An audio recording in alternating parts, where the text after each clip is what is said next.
Imagina por un momento el silencio, no el silencio ordinario de la noche moderna, contaminado por el zumbido distante de motores y luces artificiales.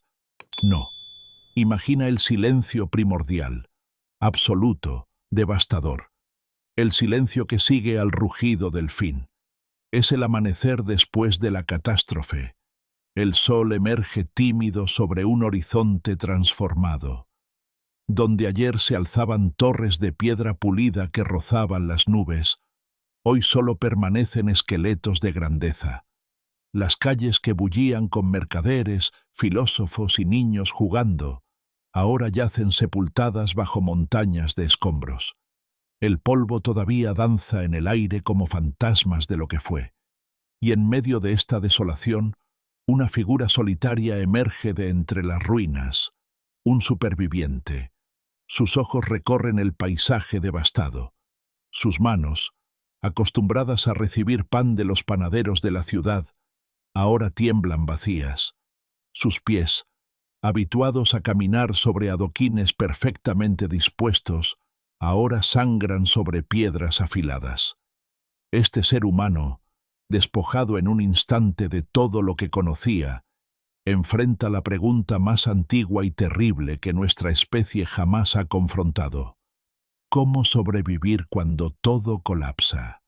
Esta no es una pregunta teórica, nacida de la imaginación ociosa de filósofos modernos en sus torres de marfil.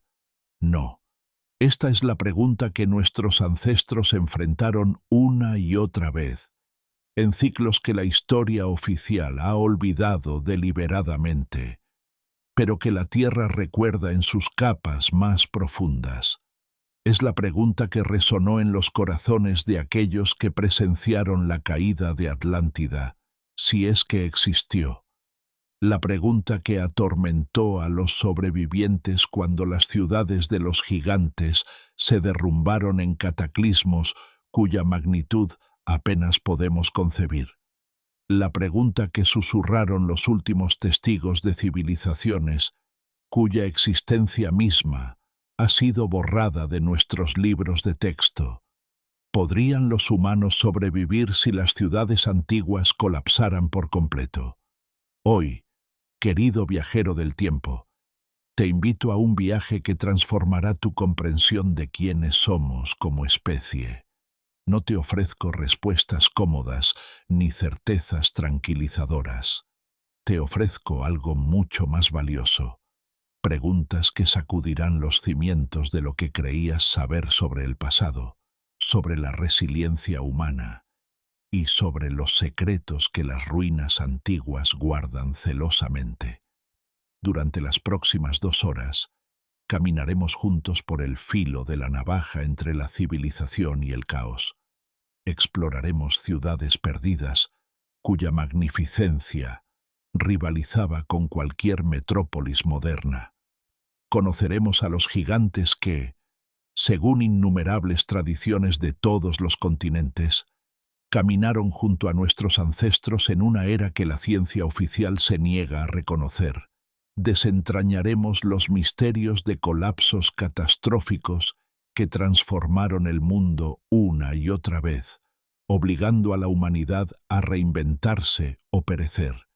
Pero sobre todo, descubriremos algo extraordinario, que la pregunta sobre la supervivencia después del colapso no es meramente histórica, es profundamente contemporánea, es urgente, es personal.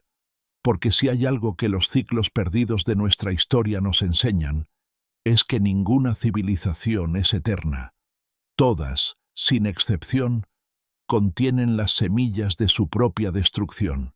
Y cuando ese momento llega, cuando las estructuras que considerábamos inmortales se desmoronan como castillos de arena ante la marea, lo único que permanece es la esencia misma de lo humano. Nuestra capacidad de adaptación, nuestra voluntad de sobrevivir, nuestra habilidad casi milagrosa de alzarnos de las cenizas. Permíteme compartir contigo un secreto que los arqueólogos ortodoxos prefieren ignorar. La historia humana no es una línea recta ascendente desde la barbarie primitiva hasta la sofisticación moderna. Es un ciclo, una espiral, un ritmo de auge y caída, construcción y destrucción, civilización y colapso, tan antiguo como la propia humanidad. Y en cada vuelta de esa espiral, en cada colapso, algunos sobrevivieron. No solo sobrevivieron, llevaron consigo el conocimiento, las semillas, las herramientas, las historias. Preservaron la llama de la civilización en medio de la oscuridad más absoluta. Son estos sobrevivientes olvidados, estos guardianes del conocimiento antiguo, quienes hicieron posible que tú y yo existiéramos hoy. Piensa en las leyendas que cada cultura cuenta. Los sumerios hablaban de los Anunnaki y de ciudades antediluvianas de esplendor inconcebible. Los egipcios preservaron memorias de los Zep-Tepi, la primera vez, una era dorada anterior, incluso a las dinastías faraónicas. Los mayas grabaron en piedra las fechas de creaciones y destrucciones múltiples del mundo. Los hindúes documentaron los yugas, ciclos cósmicos de millones de años donde civilizaciones se alzaban y caían como las estaciones. Los griegos recordaban la Atlántida de Platón, hundida en un solo día y noche de terrible calamidad. Los incas hablaban de las 4 edades del mundo, cada una terminada en catástrofe. Todas estas culturas, separadas por océanos y milenios, inventaron independientemente la misma narrativa de colapso y supervivencia, o están recordando, cada una a su manera, eventos reales que sacudieron a la humanidad hasta sus cimientos. Y aquí yace el misterio más profundo de todos.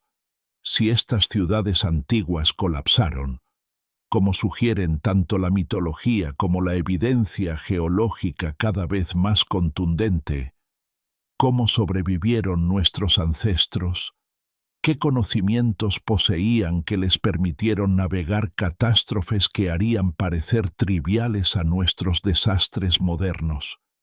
¿Qué tecnologías perdidas? ¿Qué sabiduría antigua? ¿Qué alianzas imposibles formaron para sobrevivir a lo impensable? Porque, y esto es crucial, no hablamos de sociedades primitivas, con lanzas de piedra escondiéndose en cuevas. Las evidencias que examinaremos sugieren algo mucho más extraordinario y perturbador.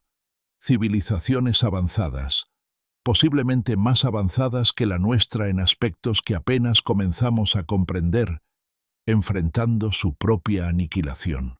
Hoy en día, con nuestras ciudades de cristal y acero, con nuestra tecnología que parece casi mágica, con nuestras cadenas de suministro globales y nuestros sistemas de conocimiento digital, nos creemos invulnerables, nos creemos diferentes, nos creemos inmunes a los ciclos que destruyeron a aquellos que vinieron antes. Pero, ¿lo somos? Un colapso de la red eléctrica durante semanas, un terremoto de magnitud suficiente, una erupción volcánica masiva, un cambio climático abrupto, un conflicto que interrumpa los flujos de alimentos y recursos. ¿Cuántos de nosotros sabríamos siquiera cómo encender un fuego sin fósforos? ¿Cuántos podríamos identificar plantas comestibles? ¿Cuántos seríamos capaces de construir un refugio, purificar agua, navegar sin GPS, sobrevivir sin electricidad ni supermercados? Nuestros ancestros que sobrevivieron al colapso de sus ciudades antiguas poseían algo que nosotros hemos perdido: conocimiento directo, visceral, de cómo vivir en y con la tierra. Conocimiento que ahora consideramos primitivo, pero que en el momento del colapso es la diferencia entre la vida y la muerte. Este viaje que comenzamos juntos hoy no es un ejercicio de nostalgia romántica por un pasado idealizado. Es mucho más que eso. Es una investigación urgente sobre la naturaleza de la civilización misma, sobre la fragilidad de nuestras construcciones más grandiosas y sobre la resiliencia casi sobrenatural del espíritu humano. Exploraremos 3 dimensiones entrelazadas de este misterio. Primero, examinaremos las ciudades antiguas en sí mismas, su magnificencia, su complejidad, su vulnerabilidad. Descubriremos evidencia de urbanismo sofisticado miles de años antes de lo que la cronología oficial acepta.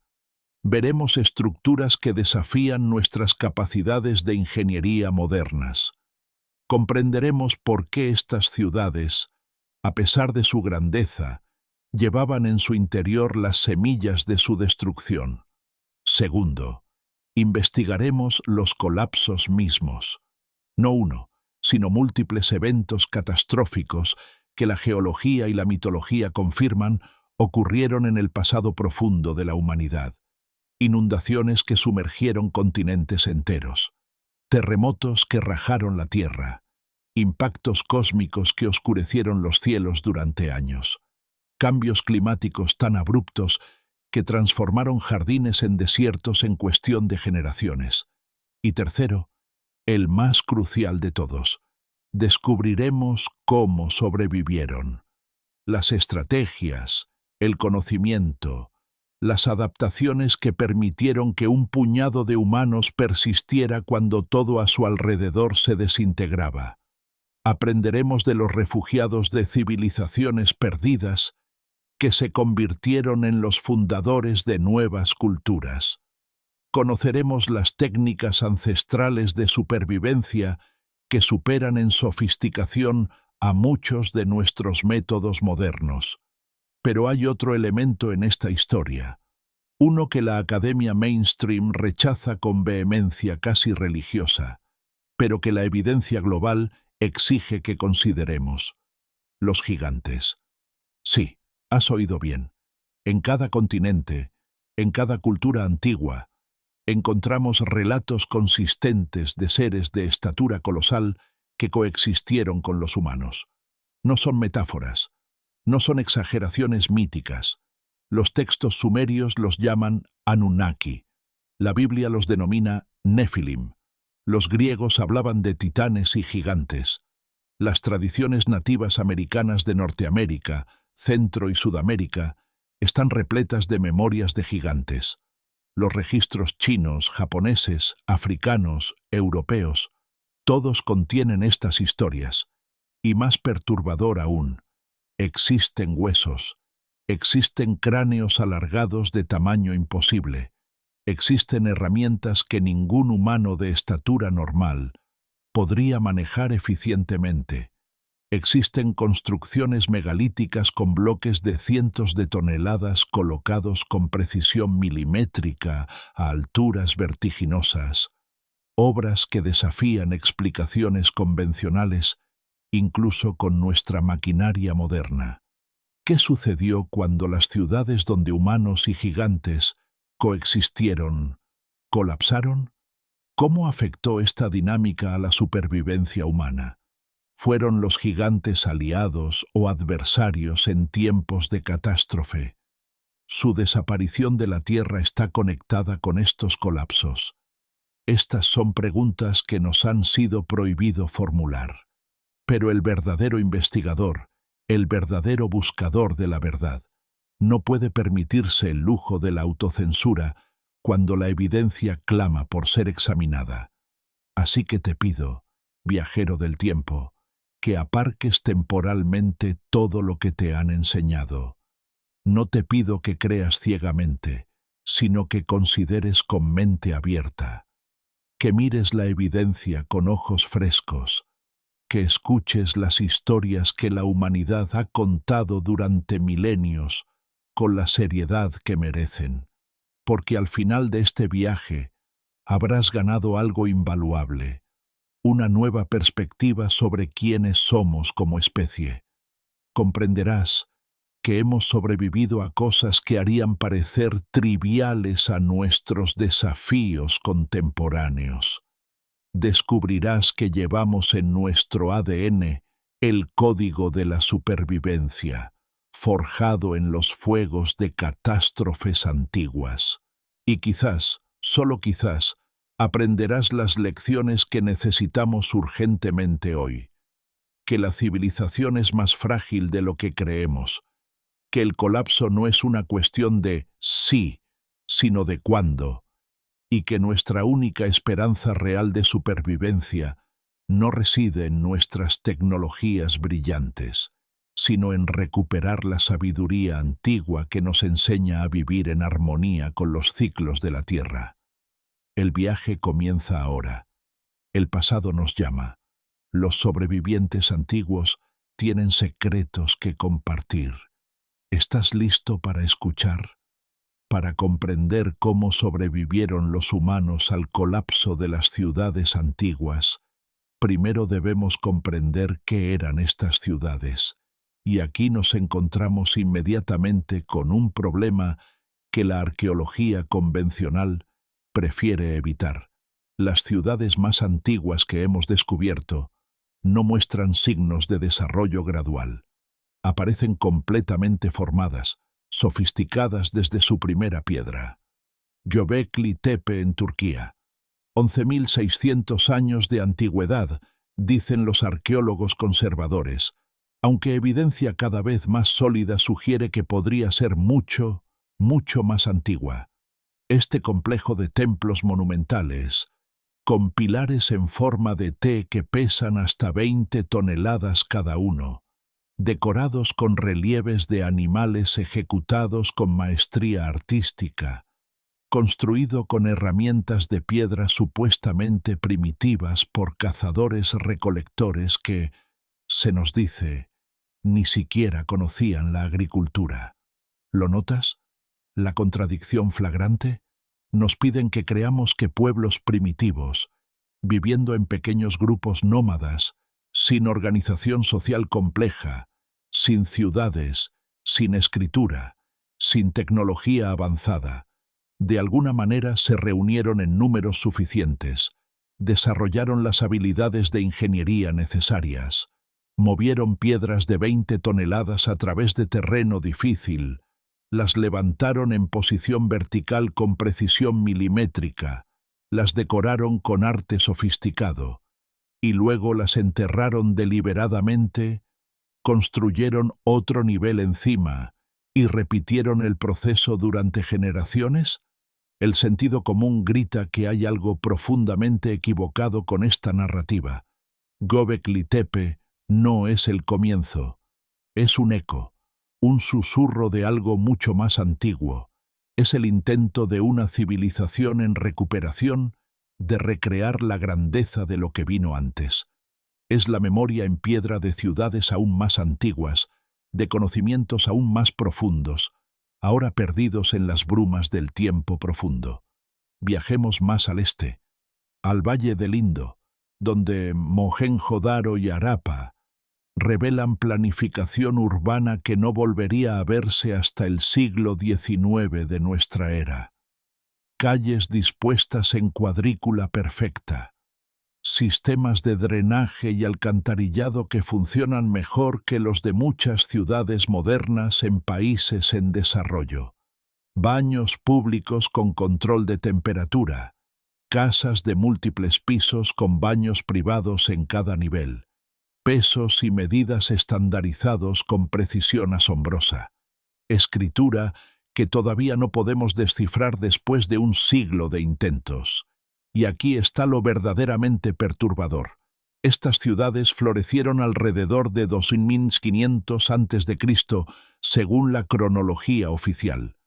Pero excavaciones más profundas revelan niveles anteriores, cada uno más refinado que el siguiente, sugiriendo que lo que llamamos civilización del Indo es en realidad el final, no el principio, de una tradición urbana que se extiende hacia atrás en el tiempo mucho más de lo que estamos dispuestos a admitir, porque bajo Mohenjo-Daro yacen capas de inundaciones masivas, evidencia de destrucción cataclísmica, y entre los escombros, esqueletos dispersos en las calles, como si la gente hubiera sido sorprendida por una calamidad repentina y terrible. Algunos de estos esqueletos muestran niveles de radiactividad que han desconcertado a los investigadores durante décadas. ¿Qué destruyó Mohenjo-Daro? ¿Fue solo una inundación o algo más siniestro? Los textos antiguos de la India, el Mahabharata y otros, describen armas de poder devastador. Brahmastra, el arma de Brahma, que podía destruir ciudades enteras en un instante, dejando la tierra estéril durante generaciones. Las descripciones de estas armas son inquietantemente similares a armas nucleares modernas. Luz más brillante que 1000 soles, nubes en forma de hongo, contaminación que mata mucho después del ataque inicial, instrucciones específicas de que los sobrevivientes deben lavarse a sí mismos y todas sus posesiones en agua corriente, un consejo que tiene perfecto sentido para sobrevivir a contaminación radiactiva, pero que parece extrañamente específico para texto de hace miles de años. ¿Mito? ¿Fantasía? ¿O memoria distorsionada de tecnologías reales que existieron en una era que hemos olvidado? Crucemos el planeta hasta las Américas. Teotihuacán en México, la ciudad de los dioses. Esta metrópolis masiva, construida según un plan geométrico preciso alineado con constelaciones específicas, podía albergar a más de 100.000 habitantes en su apogeo. La pirámide del Sol, con sus 200 metros de base y 65 metros de altura, construida con más de 1 millón de toneladas de piedra. La pirámide de la Luna, la avenida de los muertos, perfectamente alineada con el norte astronómico, con un margen de error de menos de 1 grado. Los aztecas que llegaron siglos después encontraron estas ruinas y las consideraron obra de los dioses, porque no podían concebir que seres humanos hubieran construido algo tan grandioso, y tenían razón en su asombro, sino en su conclusión. Teotihuacán no fue construida por los aztecas, ni siquiera por los toltecas que vinieron antes. Cuando los excavadores cavaron más profundo, encontraron niveles de construcción que retroceden mucho más en el tiempo, y descubrieron algo extraordinario. La ciudad entera estaba cubierta con mica, un mineral que no existe naturalmente en la región. Toneladas de mica fueron importadas desde Brasil, a más de 3.000 kilómetros de distancia, a través de selvas, montañas y ríos, y colocadas en capas entre las estructuras de la ciudad. ¿Por qué? La mica es un excelente aislante eléctrico. Es resistente al calor y a la humedad. En nuestra era moderna, se usa en aplicaciones electrónicas avanzadas. ¿Para qué necesitaba una ciudad primitiva de hace 2000 años o más toneladas de mica importada de miles de kilómetros de distancia? La pregunta queda sin respuesta. La arqueología oficial la ignora. Pero aquí está el patrón que emerge cuando examinamos todas estas ciudades antiguas, desde Göbekli Tepe hasta Teotihuacán, desde Mohenjo-Daro hasta Tiahuanaco, desde las pirámides de Egipto hasta las estructuras megalíticas de Malta. Estas no eran simples asentamientos que crecieron orgánicamente con el tiempo. Fueron concebidas, planificadas y ejecutadas como proyectos unificados de escala monumental. Todas muestran conocimiento avanzado de astronomía, con alineaciones precisas a eventos celestes específicos, solsticios, equinoccios, ciclos de precesión de miles de años. Todas demuestran capacidades de ingeniería que desafían nuestras explicaciones convencionales sobre herramientas y técnicas disponibles. Todas contienen estructuras megalíticas construidas con bloques de piedra tan masivos que incluso hoy no podríamos moverlos fácilmente con nuestra maquinaria pesada moderna. Y todas, sin excepción, muestran evidencia de abandono súbito o destrucción catastrófica en algún punto de su historia. Pero hay algo más, algo que la arqueología mainstream rechaza considerar, pero que la evidencia exige que examinemos. La escala de estas construcciones sugiere constructores de tamaño no humano. En Baalbek, Líbano, yacen las piedras más grandes jamás movidas por seres inteligentes en este planeta.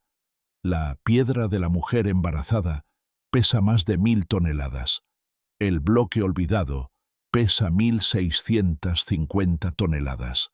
Estas monstruosidades de piedra fueron cortadas, movidas y, en algunos casos, levantadas y colocadas en posición como parte de una plataforma de templo. Ninguna grúa moderna puede levantar 1650 toneladas.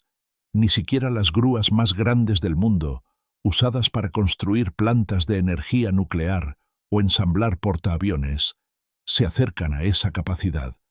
Sin embargo, estas piedras no solo fueron movidas, fueron colocadas con precisión tan perfecta que no puedes insertar una hoja de papel entre ellas. Los bloques de la Gran Pirámide de Egipto promedian 2,5 toneladas, pero algunos de los bloques del techo de la Cámara del Rey pesan hasta 70 toneladas, levantados a casi 50 metros de altura, colocados con precisión milimétrica. Las cámaras están orientadas con los puntos cardinales, con una precisión que requiere comprensión avanzada de geodesia y astronomía.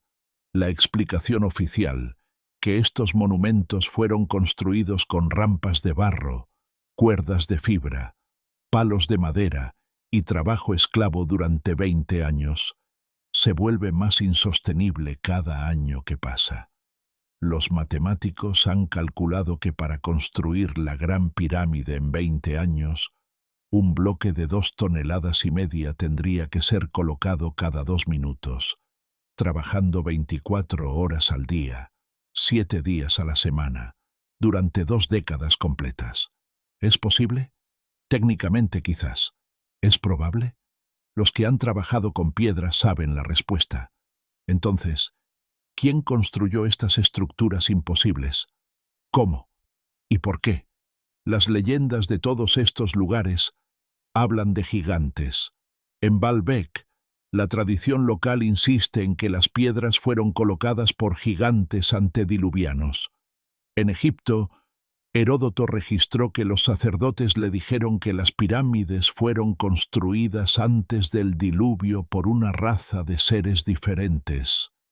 En las Américas, cada cultura nativa tiene historias de gigantes que caminaron la tierra antes de que llegaran los humanos actuales. Y luego está la evidencia física que la academia se niega a examinar seriamente. Esqueletos de tamaño anormal, encontrados en túmulos funerarios de América del Norte.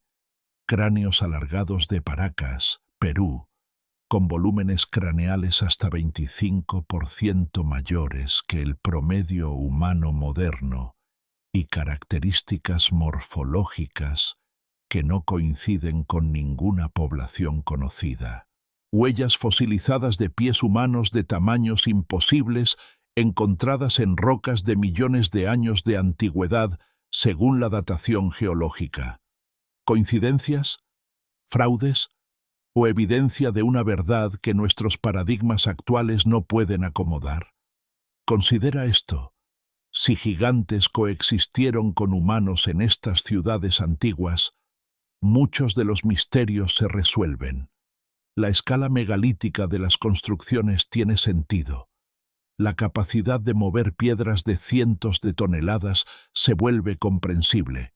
Las leyendas universales ya no son fantasías primitivas, sino registros históricos distorsionados por el tiempo. Pero esto plantea preguntas aún más inquietantes. ¿Cuál era la relación entre humanos y gigantes? ¿Cooperación? ¿Esclavitud? ¿Algo más complejo? Y crucialmente para nuestra pregunta central. Cuando estas ciudades colapsaron, ¿Cómo afectó la dinámica humano-gigante a la supervivencia de ambos grupos? Los textos antiguos ofrecen pistas perturbadoras. El libro de Enoc, removido de la mayoría de las Biblias canónicas, pero preservado por la tradición etíope, describe en detalle cómo los vigilantes, ángeles caídos de gran estatura, se aparearon con mujeres humanas, produciendo híbridos gigantes llamados Nefilim. Estos Nefilim consumían todos los recursos, oprimían a los humanos ordinarios y finalmente provocaron la ira divina que resultó en el diluvio diseñado específicamente para destruirlos. El Génesis 6:4 confirma: había gigantes en la tierra en aquellos días, y también después, estos fueron los valientes que desde la antigüedad fueron varones de renombre. Textos sumerios describen cómo los Anunnaki, seres de gran estatura que descendieron del cielo, crearon trabajadores humanos mediante ingeniería genética para servir en sus minas y ciudades. Las tablillas cuneiformes detallan esta historia con especificidad, que parece extraña para mito, descripciones de procedimientos que suenan sospechosamente como manipulación genética, ciudades específicas donde ocurrió esto, conflictos entre diferentes facciones de Anunnaki sobre cómo tratar a sus creaciones humanas. Mitología griega habla de la titanomaquia, la guerra entre titanes y dioses olímpicos, con humanos atrapados en medio. Habla de una edad de oro cuando gigantes y humanos coexistían, seguida por edades progresivamente más degeneradas hasta que Zeus decidió destruir la humanidad corrupta con un diluvio, salvando solo a Deucalión y Pirra. Las tradiciones nórdicas recuerdan los Jotun, gigantes de hielo y fuego que precedieron a los dioses y humanos actuales. El Ragnarok, profetizado, describe un cataclismo final, cuando gigantes y dioses se destruirán mutuamente, y un nuevo mundo emergerá de las cenizas. ¿Notas el patrón? A través de culturas completamente separadas, encontramos la misma narrativa. Primero, una era dorada de ciudades magníficas donde gigantes y humanos coexisten, aunque la relación es compleja y a menudo problemática. Segundo, conflicto creciente, corrupción, violencia o desafío a los dioses orden natural. Tercero, catástrofe apocalíptica, frecuentemente un diluvio global, pero a veces otros desastres. Cuarto, supervivencia de un remanente pequeño de humanos virtuosos que preservan el conocimiento y repueblan la tierra. Esta no es especulación ociosa. Esto es lo que nuestros ancestros nos dijeron que sucedió. Lo grabaron en piedra, lo escribieron en tablillas de arcilla, lo preservaron en tradiciones orales transmitidas durante incontables generaciones. ¿Quiénes somos nosotros, con nuestra historia escrita de apenas 5000 años, para declararlos mentirosos o tontos? Pero regresemos a las ciudades mismas, porque dentro de su arquitectura y planificación encontramos pistas sobre cómo fueron diseñadas no solo para la prosperidad, sino para la supervivencia.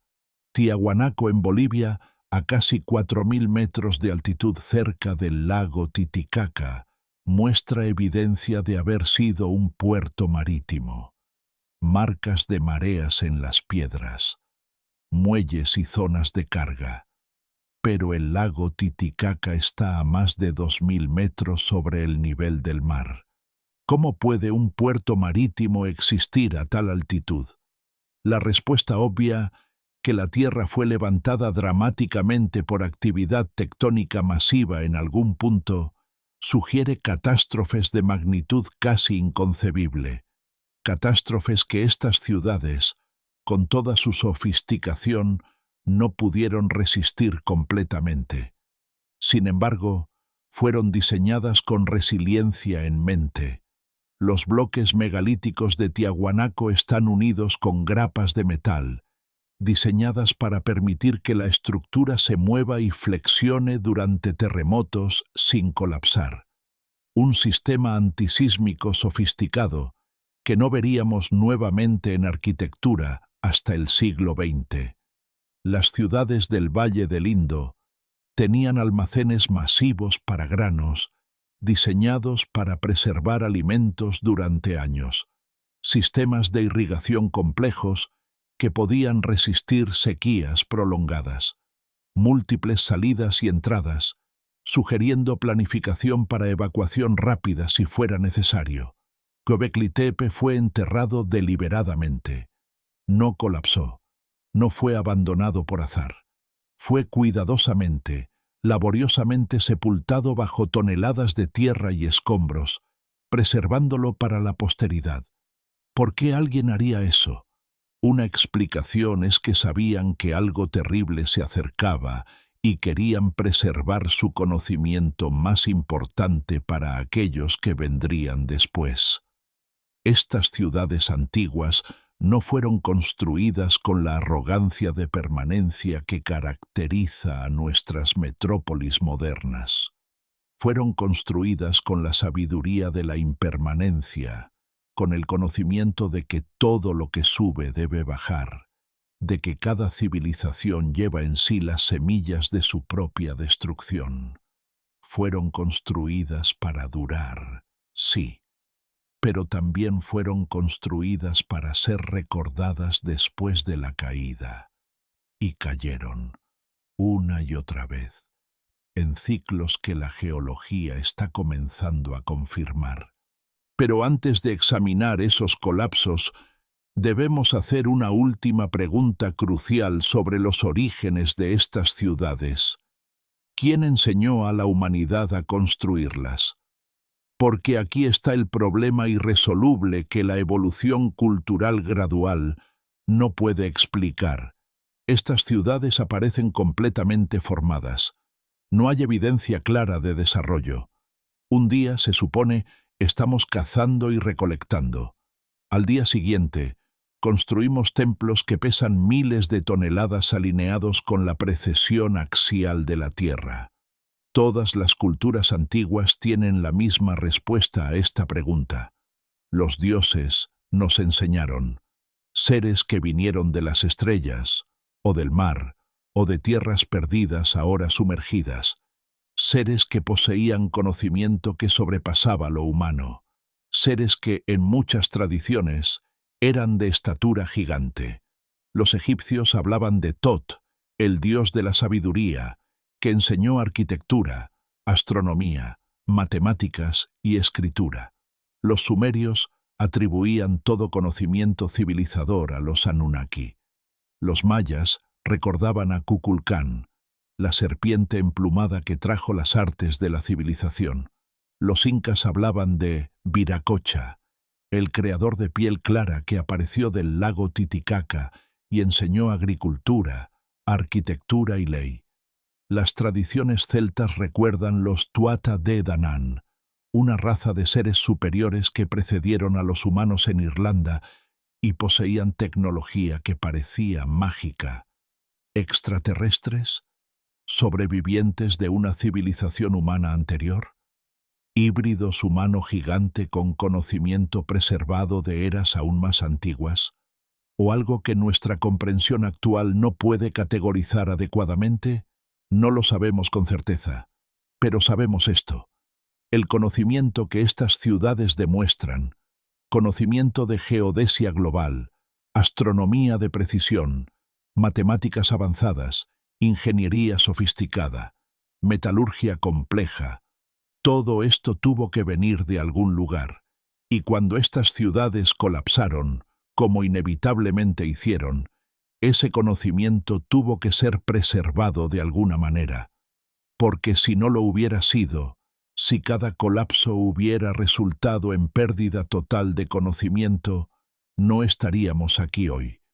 Alguien sobrevivió, alguien recordó, alguien llevó las semillas de la civilización a través del abismo de la catástrofe. ¿Cómo lo hicieron? ¿Qué sabían que nosotros hemos olvidado?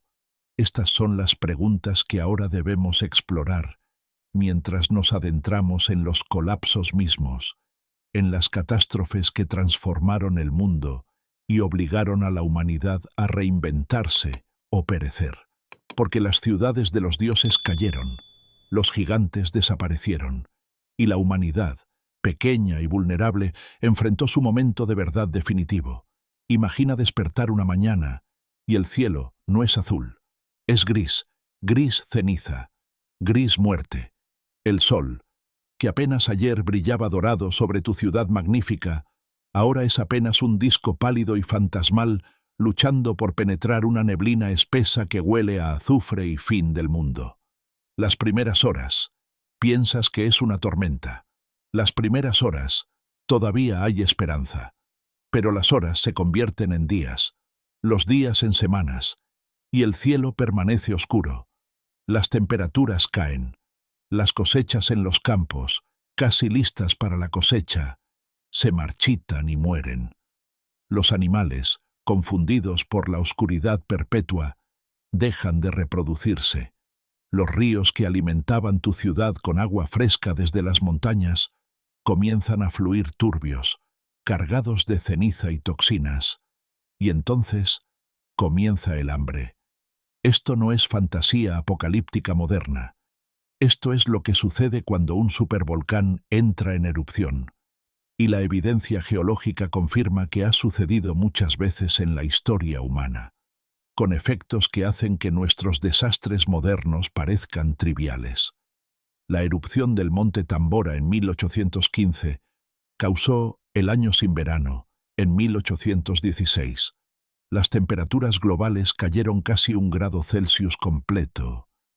En Europa y Norteamérica nevó en julio. Las cosechas fallaron masivamente. Decenas de miles murieron de hambre. Y eso fue solo un volcán de tamaño moderado en términos geológicos. Ahora considera el Toba en Indonesia, que erupcionó hace aproximadamente 74.000 años. Esta explosión fue 6.000 veces más poderosa que el Tambora. Lanzó 800 kilómetros cúbicos de roca y ceniza a la atmósfera. Bloqueó el sol durante años. Las temperaturas globales cayeron entre 10 y 15 grados Celsius. La evidencia genética humana sugiere que nuestra población se redujo a apenas unos pocos miles de individuos, un cuello de botella evolutivo del que casi no sobrevivimos como especie. Pero Toba fue hace 74.000 años, dirás, mucho antes de las ciudades que hemos estado discutiendo. Exactamente. Y sin embargo, sobrevivimos. Lo que significa que nuestros ancestros, enfrentando condiciones apocalípticas que duraron años, sin ciudades, sin agricultura establecida, sin tecnología avanzada, encontraron una manera. Pero, ¿qué sucedió cuando catástrofes similares golpearon después de que habíamos construido civilizaciones complejas? Cuando teníamos ciudades pobladas por cientos de miles, cuando habíamos creado cadenas de suministro interdependientes, cuando nuestra supervivencia dependía de sistemas frágiles que colapsaban al primer shock severo. La respuesta está grabada en las capas geológicas de la Tierra, en las memorias mitológicas de cada cultura y en el registro arqueológico que la academia mainstream prefiere ignorar. Comencemos con el diluvio. Todas las culturas lo recuerdan. Los sumerios con Ziusudra, los babilonios con Utnapishtim, los hebreos con Noé, los griegos con Deucalión, los hindúes con Manu, las tradiciones chinas con Gun-Yu, las leyendas nativas americanas de innumerables tribus, los relatos polinesios, las historias africanas, australianas. De cada rincón del planeta, la misma narrativa. Hubo un tiempo cuando las aguas cubrieron la tierra, cuando las montañas más altas fueron sumergidas, cuando toda la civilización que existía fue borrada, excepto por un puñado de supervivientes advertidos por los dioses o lo suficientemente sabios para leer las señales. Durante más de un siglo, los escépticos académicos han descartado estas historias como mitos localizados magnificados, inundaciones regionales transformadas en diluvios globales por narración hiperbólica. Pero la evidencia se ha vuelto imposible de ignorar. Primero, la geología. Al final de la última edad de hielo, hace aproximadamente 12.800 años, algo extraordinario sucedió. Las temperaturas globales, que habían estado aumentando gradualmente a medida que los glaciares retrocedían, de repente se desplomaron de nuevo. Este período, conocido como el Younger Dryas, duró más de 1000 años de frío glacial renovado. ¿Qué causó este cambio abrupto? La teoría establecida hablaba de cambios en las corrientes oceánicas, pero evidencia reciente apunta a algo más dramático: impactos de cometas o asteroides. En 2007, un grupo de científicos propuso la hipótesis del impacto del Younger Dryas, respaldada por evidencia de iridio, nanodiamantes, esférulas magnéticas y carbón en capas sedimentarias que datan exactamente de hace 12.800 años, encontradas en más de 50 sitios diferentes en todo el hemisferio norte. Un cometa, posiblemente el mismo que ahora forma el flujo de meteoros táuridas, se fragmentó y bombardeó la Tierra con múltiples impactos. Estos impactos habrían causado incendios masivos que quemaron hasta el 30% de la biomasa terrestre del planeta. Habrían derretido instantáneamente vastas secciones de las capas de hielo del Pleistoceno, liberando cantidades incomprensibles de agua en los océanos. El nivel del mar subió más de 100 metros en los siguientes milenios, pero hay evidencia de que algunas de estas subidas fueron catastróficamente rápidas, no graduales. Graham Hancock y otros investigadores han documentado estructuras sumergidas frente a las costas de Japón, India, Cuba y el Mediterráneo que parecen ser ciudades o puertos construidos cuando el nivel del mar era mucho más bajo. La estructura de Yonaguni frente a Japón, con sus escaleras perfectamente cortadas, sus terrazas, sus ángulos rectos, descansa bajo 10 metros de agua. Si es artificial, como muchos geólogos marinos ahora admiten que podría ser, fue construida antes de que el nivel del mar subiera, lo que la data de al menos 10.000 años de antigüedad, probablemente mucho más. El Golfo Pérsico era tierra seca hace 12.000 años, una llanura fértil, regada por los ríos Tigris y Éufrates, perfecta para el asentamiento humano. Cuando el nivel del mar subió, esta tierra fue inundada, creando el golfo que conocemos hoy. Es coincidencia que las civilizaciones Sumeria y Babilonia, las primeras de las que tenemos registro escrito claro, emergieran en las costas de este golfo con memorias detalladas de un diluvio que destruyó el mundo anterior.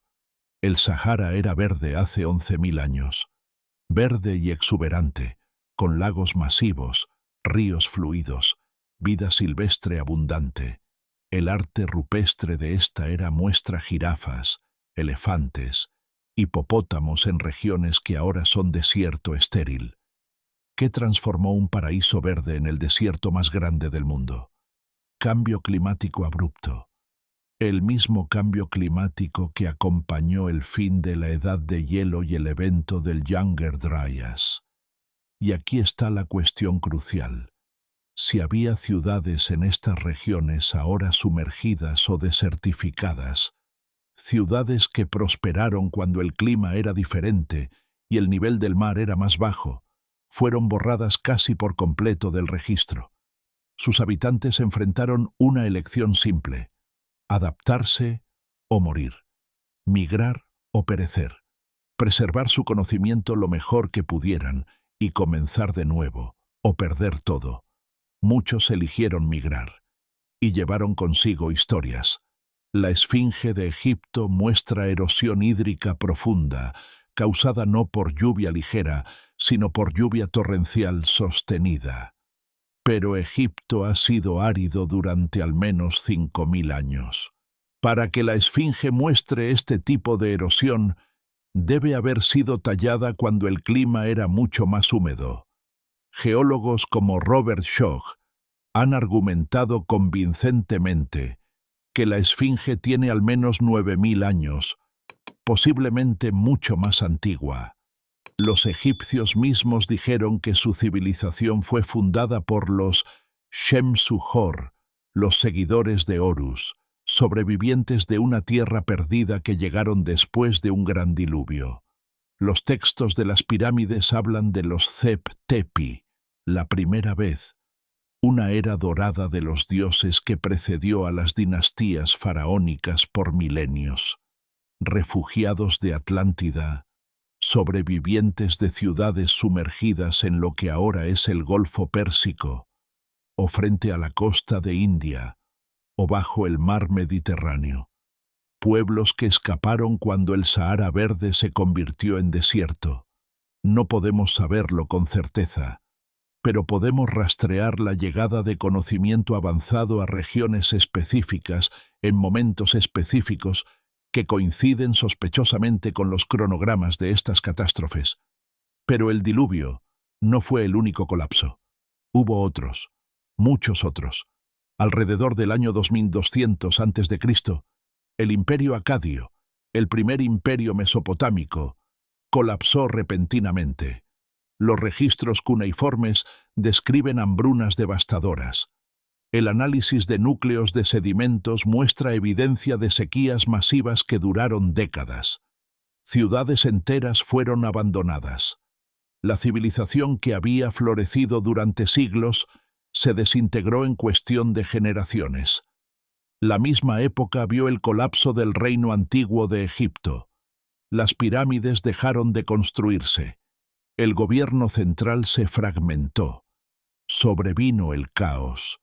Los textos de lamentación de este periodo son escalofriantes en su desesperación. El país da vueltas como hace un torno de alfarero. Los pobres se han convertido en ricos. Los hombres de sustancia están en harapos.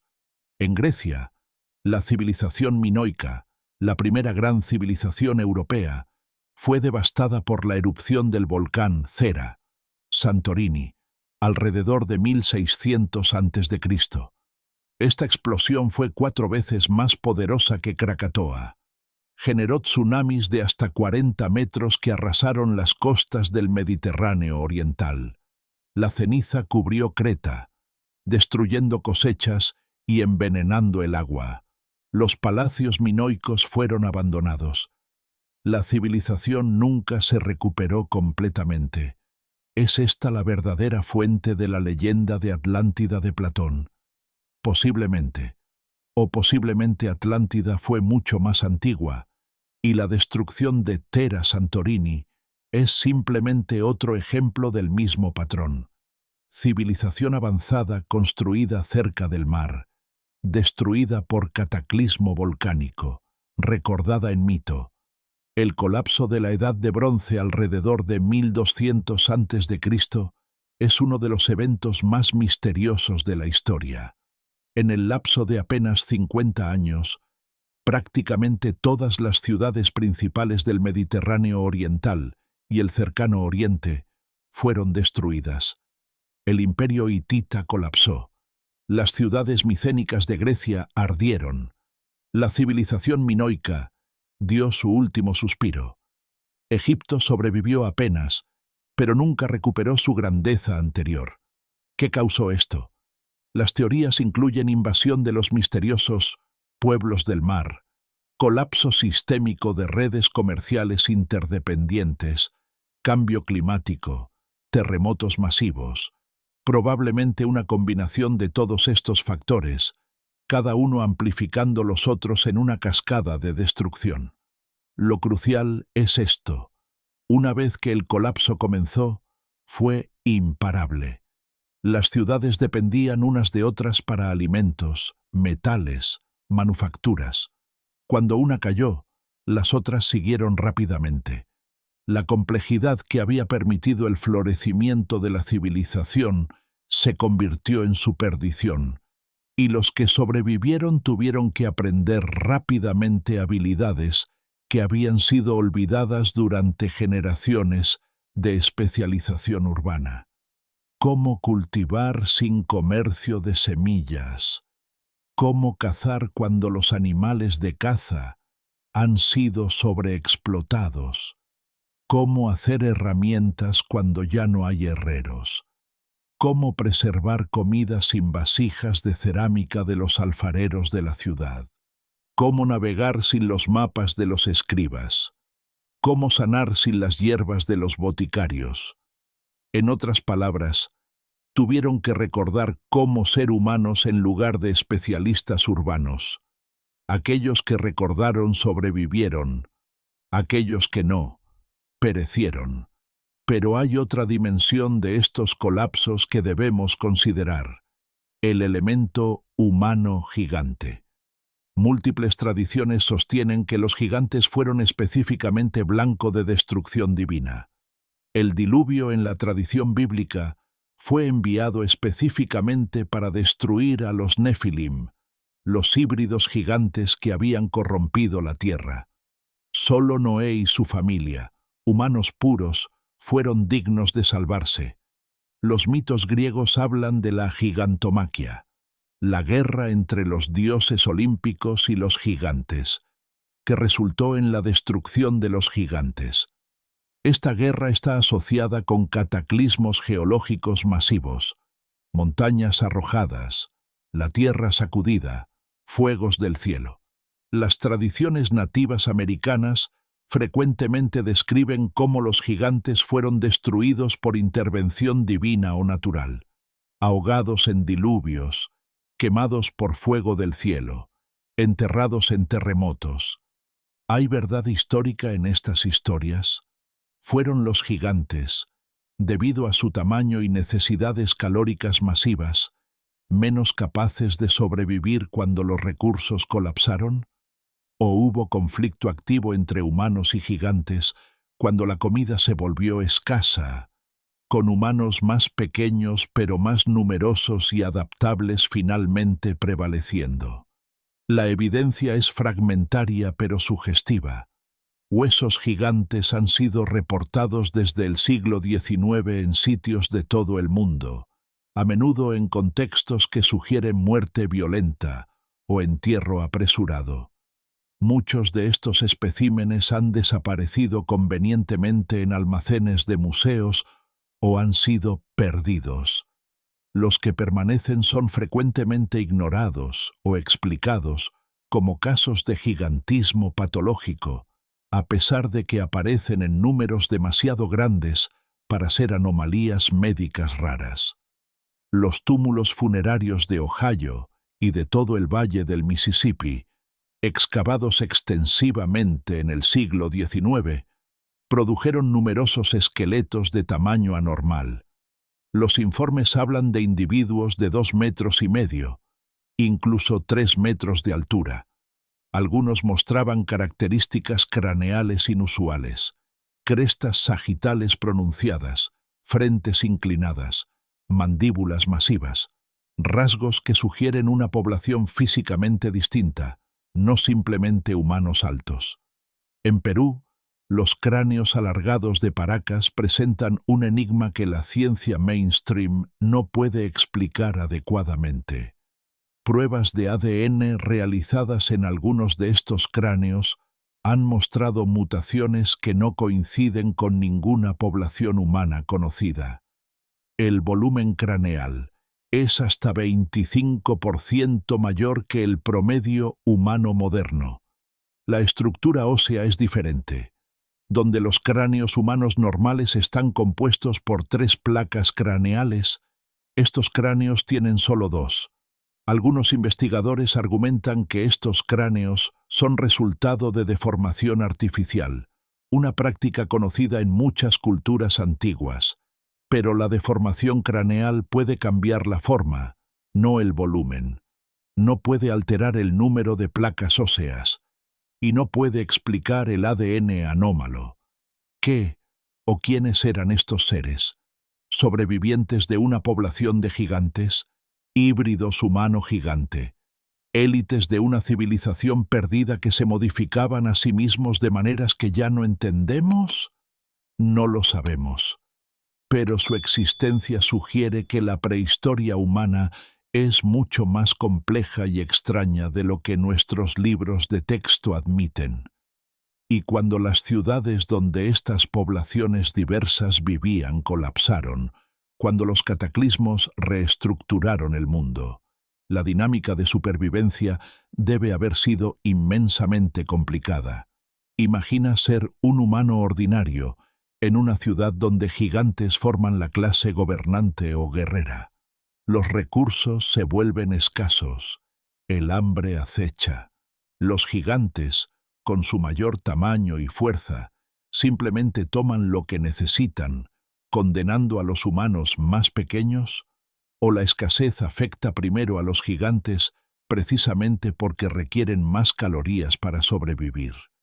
Imagina el conflicto que estallaría, las alianzas que se formarían y romperían, las migraciones desesperadas, las batallas finales cuando las últimas reservas de comida se agotaran, y al final, cuando el polvo se asentara, cuando las aguas retrocedieran, cuando los cielos finalmente se aclararan. ¿Quién quedaba? Los textos antiguos son claros. Los gigantes desaparecieron.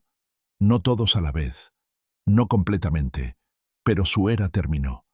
Los humanos sobrevivieron, aunque reducidos dramáticamente en número, y forzados a comenzar de nuevo con conocimiento fragmentado de lo que vino antes. ¿Por qué sobrevivieron los humanos cuando los gigantes no lo hicieron? La respuesta puede estar en principios evolutivos básicos. En tiempos de catástrofe extrema, más pequeño es frecuentemente mejor. Menor tamaño significa menores requerimientos calóricos, mayor movilidad, capacidad de esconderse en espacios que gigantes no pueden alcanzar, capacidad de sobrevivir con menos recursos. Los gigantes, por todas sus ventajas de fuerza y alcance, eran vulnerables precisamente debido a su tamaño. Cuando los sistemas alimentarios colapsaron, ellos fueron los primeros en morir de hambre. Cuando los terremotos destruyeron refugios, sus cuerpos más pesados fueron los primeros en ser aplastados. Cuando las inundaciones llegaron, su peso los hundió mientras humanos más ligeros flotaban o nadaban. Pero más allá de las ventajas físicas, había algo más crucial: adaptabilidad cognitiva. Los humanos han sobrevivido como especie no porque seamos los más fuertes, ni los más rápidos, ni los más grandes. Sobrevivimos porque somos los más adaptables. Nuestra inteligencia nos permite aprender nuevas habilidades rápidamente. Nuestra estructura social nos permite cooperar de maneras que amplifican las capacidades individuales. Nuestra capacidad para la innovación nos permite encontrar soluciones a problemas que romperían especies más especializadas.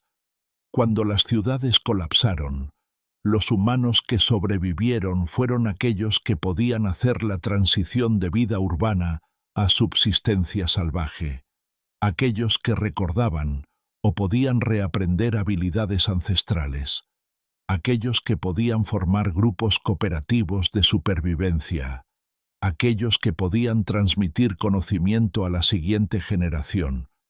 Y los gigantes, si eran más especializados, menos adaptables, más dependientes de infraestructura urbana que no podían recrear ellos mismos, entonces estaban condenados. Pero no desaparecieron sin dejar rastro. Su sangre, según muchas tradiciones, fluye diluida en algunas líneas humanas. Su conocimiento fue preservado en parte por iniciados humanos que habían sido instruidos antes del colapso. Sus estructuras megalíticas permanecen como testimonios mudos de su existencia y poder. Y en nuestro ADN mismo hay misterios, genes de neandertales y denisovanos que no deberían estar allí según la evolución lineal simple que se nos enseñó. Secuencias que sugieren mestizaje con homínidos, cuya existencia la ciencia oficial apenas está comenzando a reconocer. ¿Cuántas otras poblaciones humanas o casi humanas existieron en el pasado profundo? ¿Cuántas dejaron su huella genética en nosotros? ¿Y cuántas desaparecieron por completo cuando las ciudades cayeron y el mundo se reconfiguró? La respuesta está enterrada bajo océanos, bajo desiertos, bajo selvas impenetrables. Está codificada en mitos que hemos descartado como fantasías. Está preservada en bloques de piedra tan masivos que incluso hoy no podríamos moverlos. Y está susurrada en el viento que sopla a través de ruinas antiguas, recordándonos que todo lo que se alza eventualmente cae, que toda grandeza es temporal, que la civilización es más frágil de lo que queremos creer. Pero también nos recuerda algo más, que hemos sobrevivido antes, que llevamos en nosotros el código de la supervivencia, forjado en los fuegos de catástrofes que harían parecer triviales nuestros desafíos modernos. La pregunta ahora no es si podríamos sobrevivir al colapso de las ciudades antiguas. Ellos lo hicieron. Nosotros existimos porque ellos sobrevivieron. La pregunta es, ¿hemos conservado la sabiduría que nos permitió sobrevivir entonces? ¿O hemos cambiado nuestra resiliencia ancestral por comodidades modernas que nos dejarán indefensos cuando, inevitablemente, llegue nuestro propio momento de prueba? En lo más profundo de la isla noruega de Svalbard, a 1000 kilómetros del Polo Norte, excavada en una montaña de permafrost, existe una cámara acorazada. No contiene oro ni armas. Contiene algo mucho más valioso: semillas. Más de 1 millón de variedades de semillas de todo el mundo, preservadas a 18 grados bajo cero, protegidas por puertas que podrían resistir explosiones nucleares. La bóveda global de semillas de Svalbard existe para un propósito singular: preservar la diversidad genética de la agricultura humana, para que, si alguna catástrofe global destruyera las cosechas del mundo, la humanidad pudiera comenzar de nuevo. Es un reconocimiento moderno de una verdad antigua. La supervivencia después del colapso depende de las semillas que preserves en la ceniza. Nuestros ancestros entendieron esto profundamente, pero no estaban preservando solo semillas botánicas.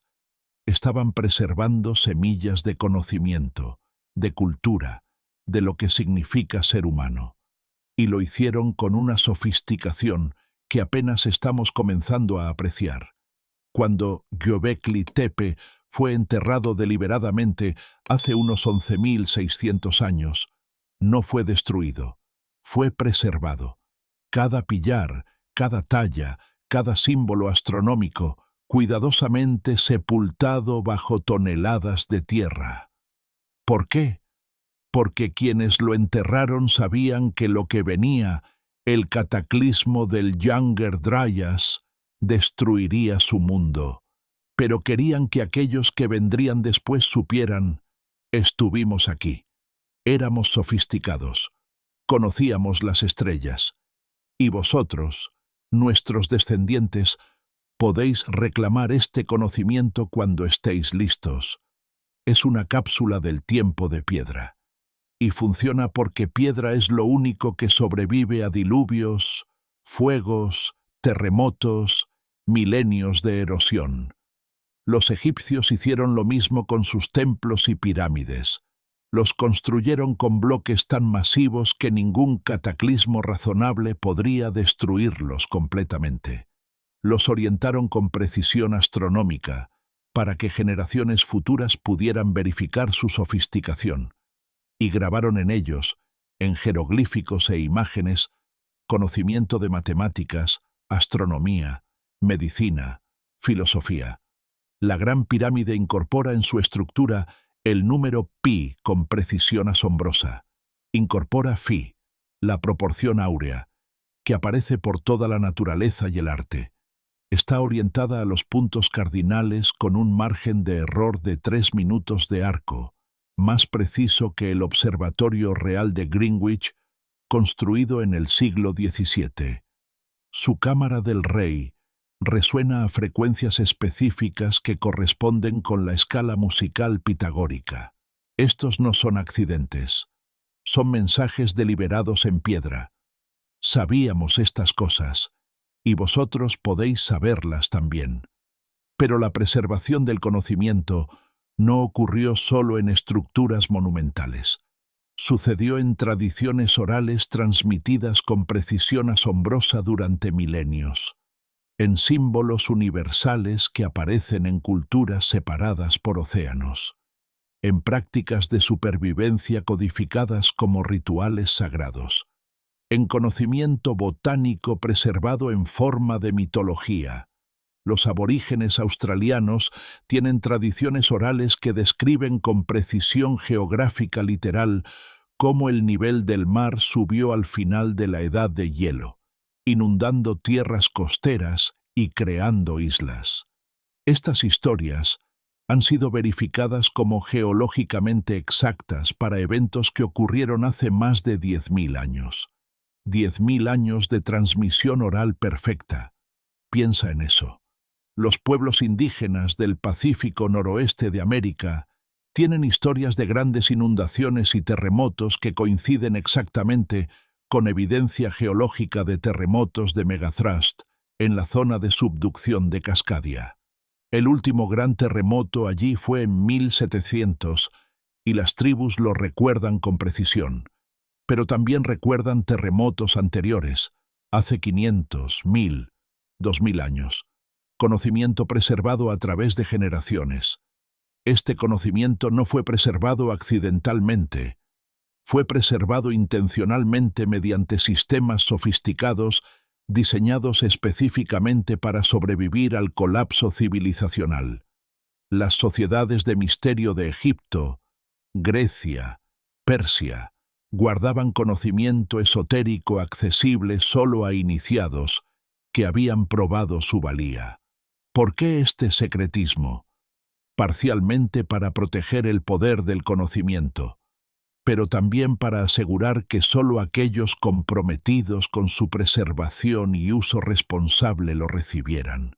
Los druidas de los celtas preservaban conocimiento astronómico, botánico, médico, legal en tradición oral memorizada. Tomaba 20 años de entrenamiento convertirse en druida completamente iniciado. Durante ese tiempo, el estudiante memorizaba incontables historias, poemas, leyes, listas de plantas y sus propiedades, cálculos astronómicos, todo sin escribirlo. ¿Por qué? Porque el conocimiento escrito puede ser destruido fácilmente. Rollos quemados, bibliotecas saqueadas, tablillas rotas. Pero el conocimiento en mentes humanas vivas puede sobrevivir cualquier catástrofe física siempre que suficientes portadores de conocimiento sobrevivan. Los mayas desarrollaron un calendario de precisión extraordinaria que rastreaba ciclos de miles de años. Pero cuando los españoles conquistaron Mesoamérica, quemaron prácticamente todos los códices mayas. Solo 4 sobrevivieron. Sin embargo, el calendario sobrevivió porque estaba codificado no solo en libros, sino en arquitectura, en ciclos rituales, en tradición oral. Los guardianes del día, sacerdotes mayas que mantienen el recuento del calendario antiguo, existen hasta hoy, preservando conocimiento a través de 5 siglos de supresión activa. Este es el patrón de la supervivencia del conocimiento. Redundancia. Múltiples formas de codificación. Múltiples ubicaciones de preservación. Múltiples líneas de transmisión. Porque nuestros ancestros sabían, de experiencia amarga repetida, que todo puede ser destruido. Bibliotecas arden. Ciudades son saqueadas. Sacerdocios son exterminados. Imperios caen. Pero si el conocimiento está codificado en piedra, en tradición oral, en práctica ritual, en símbolo universal, en ADN de plantas domesticadas, en los nombres mismos de las estrellas, entonces algo sobrevive.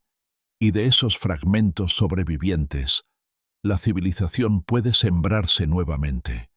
Considera la agricultura. La domesticación de plantas y animales es, según la cronología convencional, un desarrollo del período neolítico, comenzando hace unos 10.000 años. Pero esta cronología es cada vez más problemática.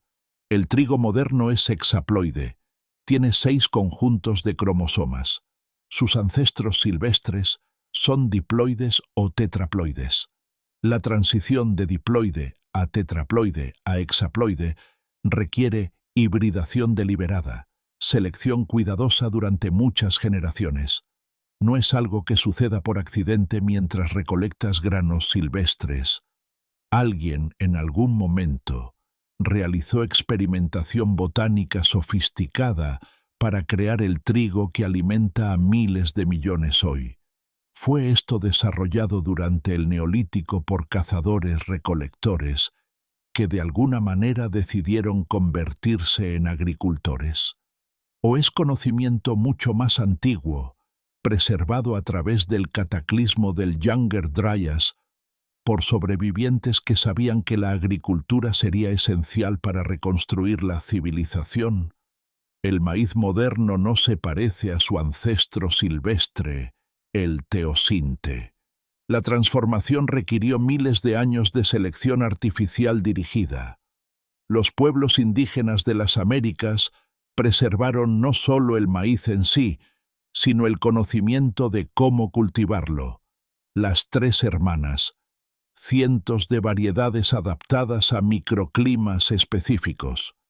Este conocimiento sobrevivió la caída de los olmecas, los mayas, los teotihuacanos, los toltecas, los aztecas. Sobrevivió porque fue preservado en las prácticas de comunidades agrícolas que continuaron cultivando sin importar qué imperios surgían y caían a su alrededor. Las papas de los Andes. Más de 4.000 variedades preservadas por agricultores quechuas y aymaras. Cada variedad adaptada a altitudes específicas, tipos de suelo, condiciones climáticas. Este es conocimiento de siglos, posiblemente milenios, preservado comunalmente. Cuando el imperio inca colapsó bajo conquista española, cuando poblaciones fueron diezmadas por enfermedades del viejo mundo, cuando sistemas sociales enteros se desintegraron, los agricultores andinos continuaron cultivando sus papas, preservaron las variedades, preservaron las técnicas, preservaron el conocimiento, porque sabían, en algún nivel profundo inscrito por generaciones de experiencia, que los imperios son temporales pero las semillas son eternas, que los reyes pueden caer, pero las cosechas deben continuar, que la civilización puede colapsar, pero la vida debe persistir. Este es el secreto de la supervivencia humana a través de colapsos repetidos. Descentralización del conocimiento esencial. Cuando el conocimiento está concentrado en ciudades, en templos, en élites sacerdotales, en bibliotecas centralizadas, es vulnerable. Una conquista, un incendio, un terremoto, y se pierde para siempre. Pero cuando el conocimiento está distribuido en comunidades rurales, en prácticas de cada hogar, en habilidades que cada persona debe dominar, entonces es casi indestructible. Los sobrevivientes de los colapsos antiguos eran aquellos que poseían conocimiento práctico, no solo teórico. Sabían cómo encender fuego mediante fricción, cómo hacer herramientas de piedra, hueso, madera, cómo rastrear animales, leer huellas, entender comportamientos, cómo identificar plantas comestibles, medicinales, venenosas, cómo encontrar agua, purificarla, almacenarla, cómo construir refugio de materiales naturales, cómo preservar alimentos mediante secado, ahumado, fermentación, cómo curtir pieles, cómo hacer cuerdas de fibras vegetales, cómo navegar por estrellas, cómo predecir clima, cómo asistir en partos, tratar heridas, curar enfermedades comunes. Estas habilidades, consideradas primitivas en nuestra era de especialización extrema, son la diferencia entre vida y muerte cuando los sistemas civilizacionales colapsan. Y nuestros ancestros las preservaron no como conocimiento arcano reservado a especialistas, sino como competencias básicas que cada persona debía poseer.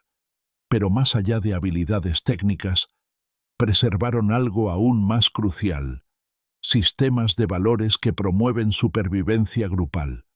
Virtualmente todas las tradiciones espirituales antiguas enfatizan cooperación sobre competencia extrema, comunidad sobre individualismo absoluto, sostenibilidad a largo plazo sobre explotación a corto plazo. No porque nuestros ancestros fueran más nobles que nosotros, sino porque habían aprendido, a través de experiencia terrible repetida, que sociedades que priorizan ganancia individual a expensas del grupo no sobreviven crisis existenciales. Cuando llega la hambruna, comunidades que comparten sobreviven. Comunidades donde los fuertes acaparan mientras los débiles mueren, se desintegran en violencia que eventualmente consume a todos. Cuando llega el conflicto con otros grupos, sociedades que pueden organizar defensa colectiva sobreviven. Sociedades fragmentadas en individuos o familias egoístas son conquistadas y dispersadas. Cuando llega la catástrofe ambiental, culturas que comprenden su interdependencia con ecosistemas encuentran formas de adaptarse. Culturas que ven la naturaleza solo como recurso a explotar se autodestruyen. Estos principios fueron codificados en religiones, filosofías, sistemas de leyes, estructuras sociales. No son arbitrarios. Son sabiduría destilada de incontables generaciones de supervivencia y fracaso. Los 10 mandamientos, el código de Hammurabi, los preceptos budistas, las virtudes confucianas, el concepto nativo americano de las 7 generaciones, la Ubuntu africana, sistemas éticos diversos en detalles, pero convergentes en principios fundamentales. Valora la verdad, porque la cooperación requiere confianza. Valora la vida porque cada persona es un contenedor de conocimiento y habilidades que la comunidad puede necesitar. Valora la justicia porque la inequidad extrema genera conflicto que destruye sociedades. Valora la moderación porque el exceso de hoy es escasez de mañana. Valora la tierra porque de ella viene toda subsistencia. Esto es sabiduría de supervivencia, codificada como mandato divino porque eso aseguraba que sería seguida incluso cuando no entenderemos completamente las razones. Cuando las ciudades antiguas colapsaron, cuando los sistemas civilizacionales se desintegraron, los grupos humanos que sobrevivieron fueron aquellos organizados según estos principios, aquellos que cooperaron, aquellos que compartieron, aquellos que mantuvieron cohesión social bajo presión extrema, aquellos que pudieron tomar decisiones difíciles mientras mantenían su humanidad esencial. Pero hay otra dimensión de supervivencia que debemos considerar: adaptación psicológica, los traumas del colapso, presenciar ciudades magníficas reducidas a escombros, ver a seres queridos morir de hambre o enfermedad, enfrentar privaciones que hacen que la vida civilizada parezca un sueño lejano. Esto rompe a la gente. El PTSD no es invención moderna. Es respuesta humana universal a trauma extremo. Los sobrevivientes debían encontrar formas de procesar trauma mientras mantenían funcionalidad. Debían encontrar significado en sufrimiento que de otro modo sería insoportable. Debían preservar esperanza cuando evidencia sugería desesperación. Las tradiciones espirituales y mitológicas sirvieron estas funciones psicológicas cruciales.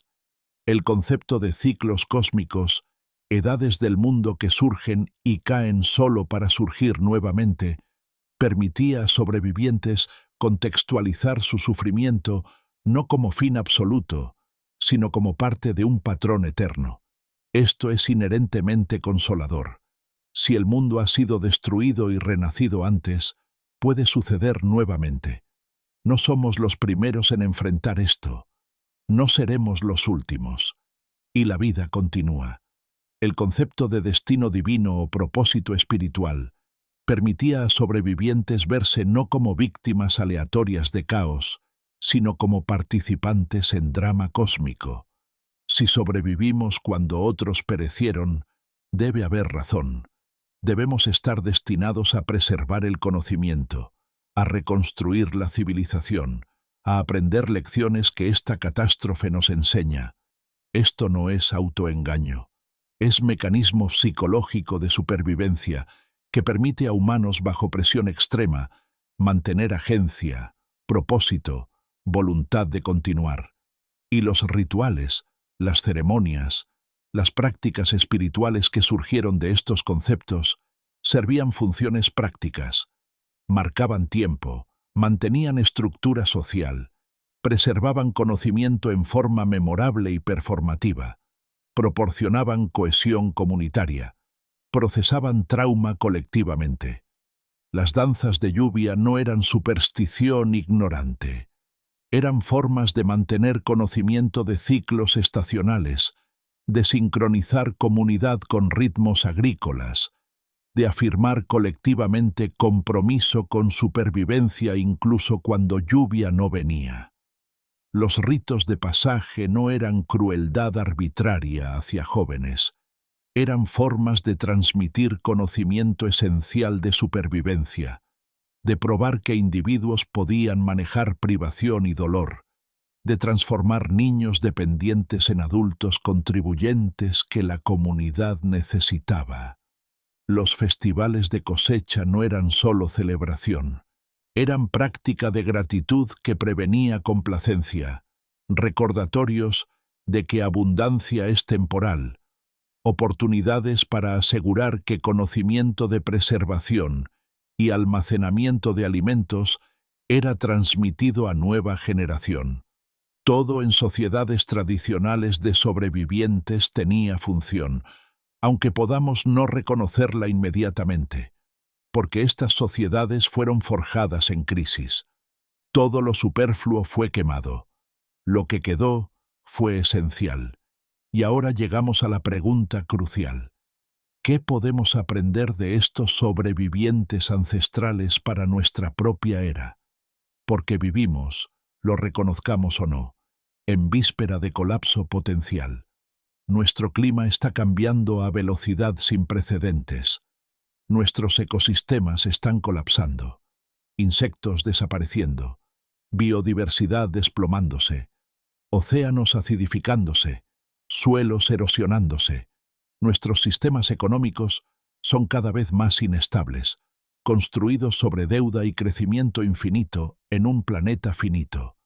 Nuestras sociedades están polarizándose, perdiendo capacidad para cooperación que la supervivencia requiere. Nuestra tecnología se vuelve más compleja y por tanto más vulnerable a fallas sistémicas. Y la mayoría de nosotros no podemos encender fuego sin fósforos. Si la red eléctrica cae por semanas, la mayoría de nuestras ciudades modernas se volverían inhabitables en días. Sin electricidad, sin refrigeración de alimentos, sin bombeo de agua, sin tratamiento de aguas residuales, sin comunicaciones, sin transporte, sin calefacción o aire acondicionado, sin acceso a dinero, cajeros automáticos, tarjetas de crédito inútiles, sin información. Dentro de 3 días, sin agua corriendo, la gente empieza a morir de deshidratación. Dentro de una semana, sin eliminación de aguas residuales, las enfermedades comienzan a propagarse. Dentro de 2 semanas, sin suministros de alimentos, el hambre impulsa violencia desesperada. ¿Cuántos de nosotros podríamos sobrevivir? ¿Cuántos tenemos las habilidades que nuestros bisabuelos consideraban básicas?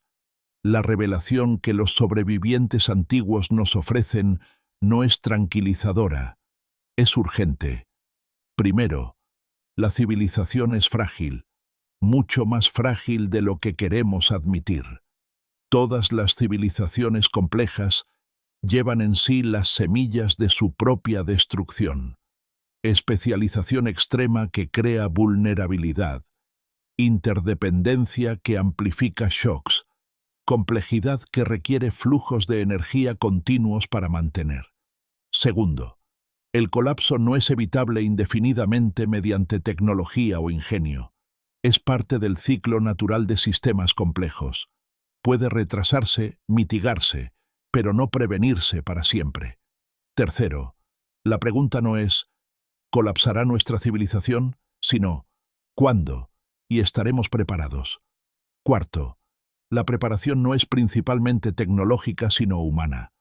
Requiere habilidades, conocimiento, valores, estructuras sociales que permitan cooperación bajo presión extrema. Quinto, el conocimiento más importante a preservar no es el más avanzado tecnológicamente, sino el más fundamental. Cómo vivir de y con la tierra, cómo cultivar comida, cómo encontrar agua, cómo crear refugio, cómo sanar, cómo cooperar, cómo transmitir conocimiento. Sexto, las semillas, literales y metafóricas, deben preservarse ahora. Semillas de plantas, semillas de conocimiento, semillas de valores que permiten supervivencia comunitaria, semillas de esperanza que permiten a humanos perseverar a través de oscuridad. Los sobrevivientes antiguos nos legan no solo sus genes, sino su sabiduría. Nos dicen, a través de milenios, hemos estado donde vosotros estáis ahora. Hemos visto ciudades magnificentes convertirse en polvo.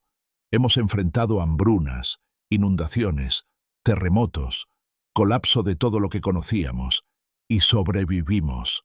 Vosotros también podéis sobrevivir, pero solo si recordáis lo que hemos olvidado, que pertenecemos a la tierra, no la tierra a nosotros, que comunidad es supervivencia, que lo simple frecuentemente vence a lo complejo, que las semillas preservadas hoy son bosques de mañana, que el fin no es el fin, es transformación, es oportunidad, es puerta hacia algo nuevo, pero solo si la cruzamos con sabiduría, y así llegamos al final de nuestro viaje a través del tiempo profundo, a través del auge y caída de ciudades olvidadas, a través de catástrofes que reescribieron el mundo, a través de la supervivencia imposible de nuestros ancestros contra probabilidades que nos aplastarían hoy. Pero este no es realmente el final, es un comienzo, porque ahora sabes algo que la mayoría de la gente moderna ha olvidado, que somos los descendientes de sobrevivientes, que llevamos en nuestro ADN, en nuestras tradiciones culturales fragmentadas, en los rincones más profundos de nuestra psique colectiva, el código de la supervivencia forjado en fuegos de catástrofes antiguas. Has viajado conmigo a Göbekli Tepe y visto evidencia de conocimiento sofisticado miles de años antes de lo que la cronología oficial permite. Has caminado las ruinas de Mohenjo-Daro y considerado los misterios de su destrucción. Has contemplado los megalitos de Baalbek y preguntado cómo y por quién fueron colocados. Has considerado las historias universales de gigantes, no como fantasía primitiva, sino como posible registro histórico de poblaciones físicamente diferentes que coexistieron con humanos ancestrales. Has examinado evidencia de colapsos catastróficos, de diluvios que sumergieron continentes, de volcanes que oscurecieron el sol durante años, de impactos cósmicos que reescribieron el destino de la Tierra. Y has descubierto el secreto más importante de todos, que sobrevivieron, que preservaron semillas literales de plantas domesticadas a través del caos, que codificaron conocimiento en piedra, en tradición oral, en ritual, en símbolo, que mantuvieron su humanidad incluso cuando todo lo humano parecía perdido. Ahora, la pregunta que te queda es profundamente personal. ¿Qué harás con este conocimiento? Vives en una era de abundancia sin precedentes y también de fragilidad sin precedentes. Tienes acceso a más información que cualquier faraón o emperador antiguo jamás soñara. Pero, ¿cuánto de esa información es verdaderamente conocimiento? ¿Cuánto es sabiduría? Puedes buscar en Google cómo encender fuego, pero ¿puedes realmente encenderlo si la electricidad falla permanentemente? Puedes encontrar en línea instrucciones para identificar plantas comestibles, pero ¿reconocerías esas plantas en la naturaleza si tu vida dependiera de ello? Puedes leer sobre construcción de refugios primitivos, pero ¿podrías construir uno que te mantuviera vivo a través de inviernos sin herramientas modernas? El conocimiento que permanece solo en la nube, solo en pantallas, solo en forma digital, es conocimiento vulnerable. Cuando la red cae, ese conocimiento desaparece. Los sobrevivientes antiguos sabían esto. Por eso inscribieron conocimiento en piedra, que sobreviviría milenios. Por eso lo codificaron en práctica física, en habilidades musculares transmitidas de maestro a aprendiz. Por eso lo tejieron en historias tan memorables que serían transmitidas intactas durante siglos. Tú puedes hacer lo mismo. Ahora, hoy, aprende habilidades físicas que no requieren tecnología. Jardinería, preservación de alimentos, primeros auxilios, orientación natural, identificación de plantas, construcción básica, uso de herramientas manuales. Estas habilidades no te hacen primitivo, te hacen resiliente. Construye comunidad, conoce a tus vecinos, forma redes de apoyo mutuo, porque cuando crisis llega, y vendrá de alguna forma eventualmente, comunidades cooperativas sobreviven mientras individualistas aislados perecen. Preserva semillas, literalmente. Cultiva jardín si puedes. Aprende qué crece en tu región, qué es nativo, qué es resistente. Porque las semillas son vida, y quien controla semillas controla futuro.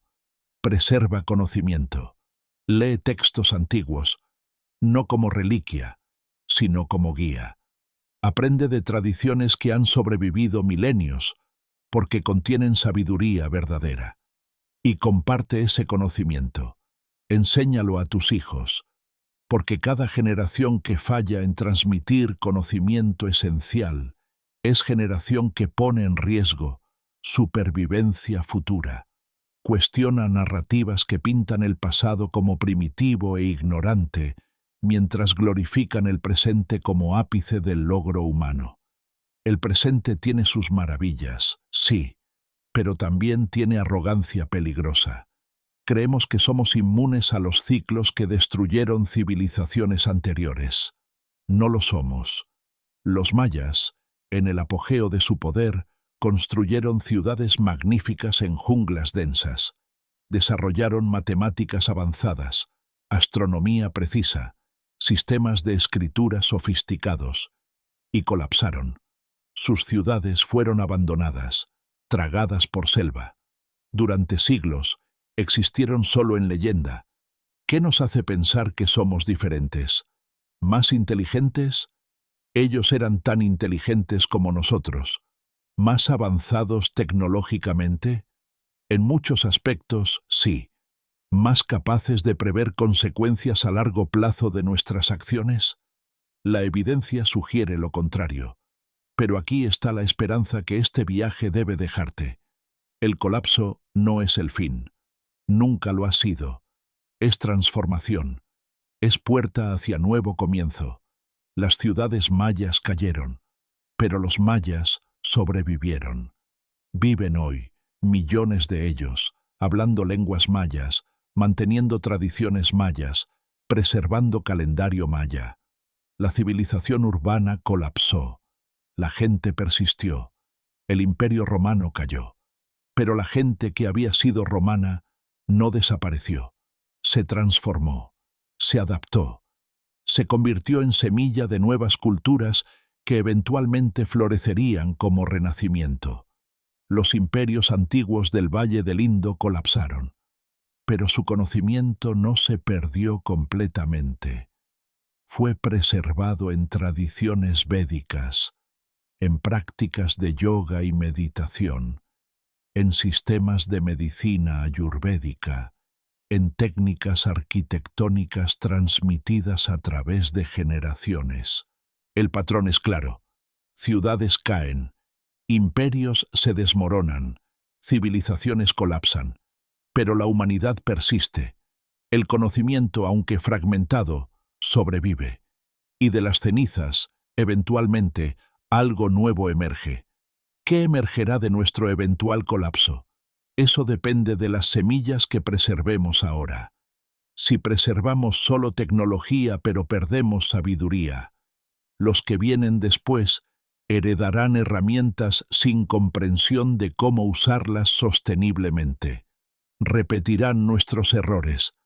Si preservamos solo conocimiento intelectual pero perdemos habilidades prácticas, los que vienen después sabrán en teoría cómo sobrevivir, pero morirán porque no pueden aplicar ese conocimiento.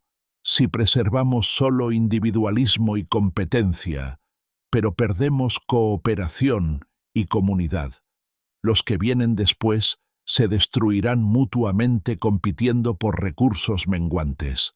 Pero si preservamos sabiduría integrada, habilidades prácticas, valores cooperativos, conocimiento de nuestra interdependencia con tierra y entre nosotros, entonces los que vienen después pueden construir algo mejor que lo que tuvimos. Pueden aprender de nuestros errores sin repetirlos. Esta es la lección final de las ciudades antiguas y su colapso. No es tragedia que civilizaciones caigan. Es tragedia solo si fallamos en aprender de ello.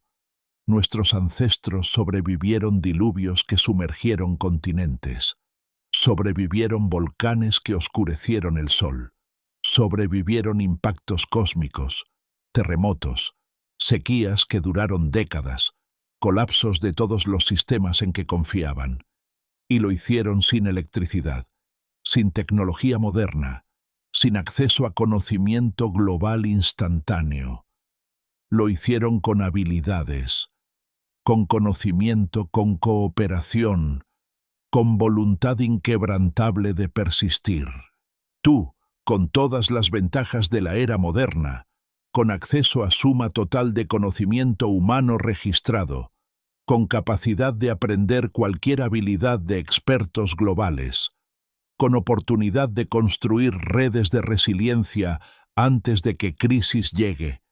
Tú puedes hacer lo mismo, mejor incluso, pero solo si eliges actuar ahora, solo si eliges aprender, preparar, construir comunidad, preservar conocimiento, cultivar sabiduría, solo si recuerdas que eres descendiente de sobrevivientes, que llevas en ti código de supervivencia probado por fuegos de incontables catástrofes, solo si honras el legado de aquellos que, con recursos infinitamente menores que los tuyos, enfrentaron desafíos infinitamente mayores y prevalecieron.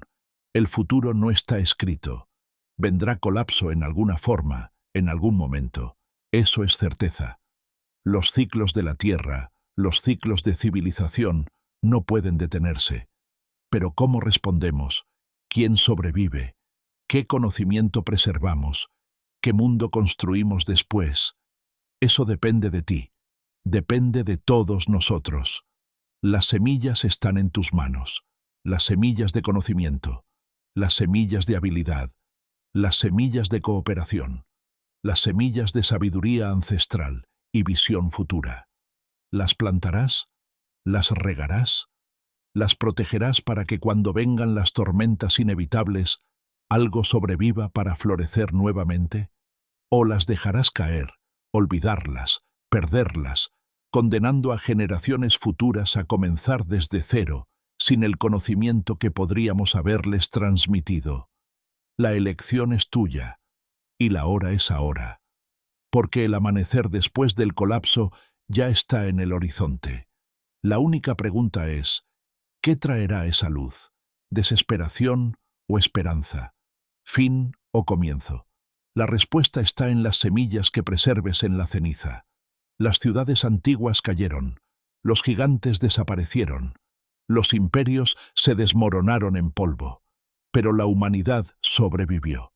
Contra todas las probabilidades, contra la furia de la tierra y el cielo, contra hambre y sed y terror, sobrevivimos, y volveremos a hacerlo, porque somos, sobre todo, sobrevivientes. Recordemos, preparémonos, preservemos, y cuando venga el colapso, estaremos listos, no como víctimas indefensas del destino, sino como herederos conscientes de incontables generaciones de sobrevivientes que enfrentaron lo peor que el universo podía lanzarles, y prevalecieron. Este es tu legado, reclámalo.